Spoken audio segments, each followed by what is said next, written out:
This is the daily writing number 10, titled Mrs. Griffen.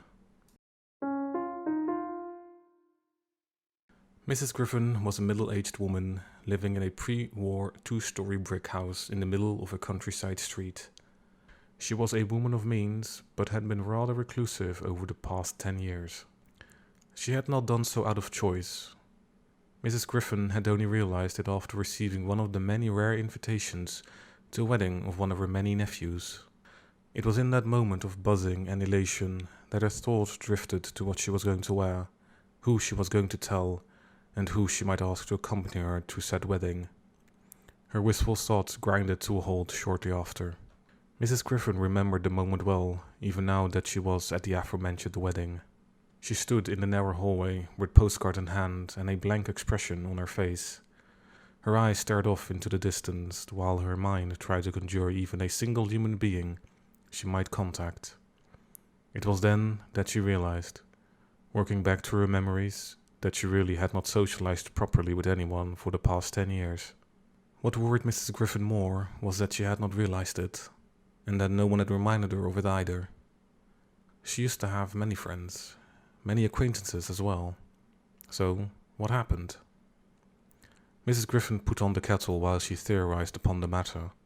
She continued her ruminations as she sat alone at the kitchen table, as she had apparently done over the past 10 years. The last time she could think of having socialized with anyone was, as far as she could remember, also at a party positively hosted by one of her many acquaintances. Mrs. Griffen remembered it well. It was the very same party where she had denounced Greg Schaefers and his ilk, and had sworn to never engage with the opposite sex ever again. Mrs. Griffen could hardly believe she had actually gone through with it, and marveled at the idea she really had not had any sex over the past 10 years. A small part of her was proud of it. She had actually done something she said she was going to do, which, in all fairness, was quite rare. But this was a bit too much. Had she really not missed it? Well, apparently. Though there must have been others. Mrs. Griffen thought hard about it. There had to be someone in the many years prior that had caught her eye, and that had found his way to her or his bed. Perhaps even a woman. Mrs. Griffen remembered that being part of the reason she had denounced men to begin with. She was going to be a lesbian and be happy for a change. Or so she had yelled at Greg and a few other men, even though nothing had clearly come of it. Which was a shame, so Mrs. Griffen thought.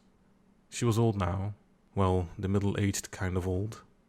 She was still active, slim, and arguably weighed and looked the same as she did 10 years ago. But she was not a catch.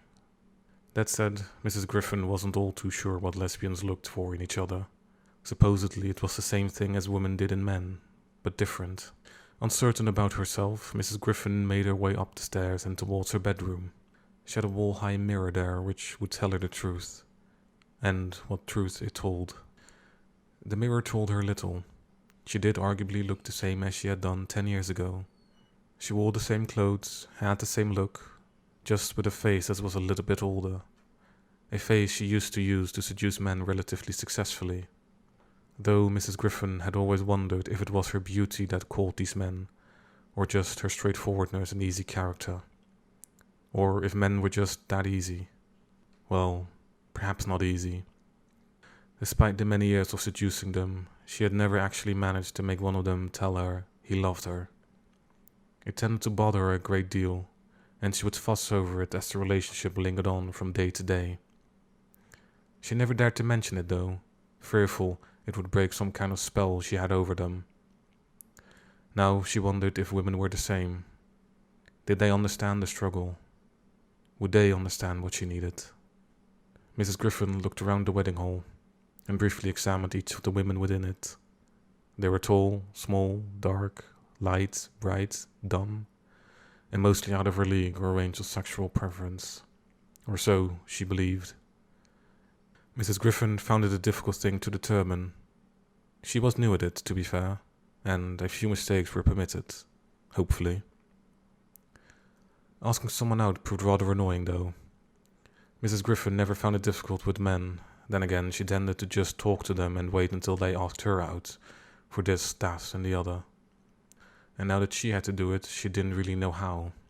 She practiced a few lines in her head, but none came close to sounding normal. The whole barrier of determining if they were lesbian or not added another terrible dimension to it, one she didn't know how to overcome. It was actually too much of a bother, and Mrs. Griffen already thought of just leaving the wedding and not bothering with the whole thing, and just die alone and miserable in her pretty neat house. No more has been written or recorded. Thank you for listening.